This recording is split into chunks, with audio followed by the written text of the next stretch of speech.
আজকে এফডিসিতে আরো 1 বছর পর ভোট দিতে আবার আসলাম।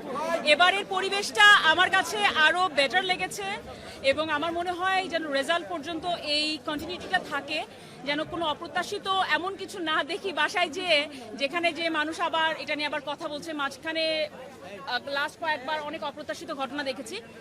আজকে এবারের প্রত্যাশা হচ্ছে যারাই নির্বাচিত হোক না কেন তারা যেন এফডিসির জন্য কিছু করে এবং তার পাশাপাশি যারা শিল্পী রয়েছে তারা তাদের একটা বড় সময়, ইউথের একটা যৌবনের একটা বড় সময় এফডিসিতে কাটিয়ে দেয়, কাজ করে, কিন্তু তাদের যখন বয়স হয় তাদের কাজের সেরকম সুযোগ থাকে না। সেই সুযোগটা কিভাবে তারা বের করতে পারবে যাতে একটা আর্টিস্টের বয়স হয়ে গেলেও তারাও যেন কাজ করতে পারে, পরিবার নিয়ে সম্মানের সাথে চলতে পারে, কারোর কাছে হাত পাতা না লাগে, এইটা যেন শিল্পী সমিতি তারা যেন মাথায় রাখে, এই একটা জিনিস। আর আপনি যদি আমাকে বলেন যে এটা আমার প্রত্যাশা ছিল আর আমি কি দেখে ভোট দিয়েছি, আমি চেষ্টা করেছি, আমি মোটামুটি সবাইকে চিনি যারা যারা এবার নির্বাচনে দাঁড়িয়েছে, যারা যারা সেন্সিবল থাকে না। আমরা বছরের পর বছর তো দেখি, শুধুমাত্র ভোটের সময় তো এসে তাকে দেখে তো অ্যাকচুয়ালি ভোটটা আমরা দিই না। আমাকে সাথে সুন্দর করে কথা বললো, ফোন দিল, ভোট দিয়েছি সেটা না।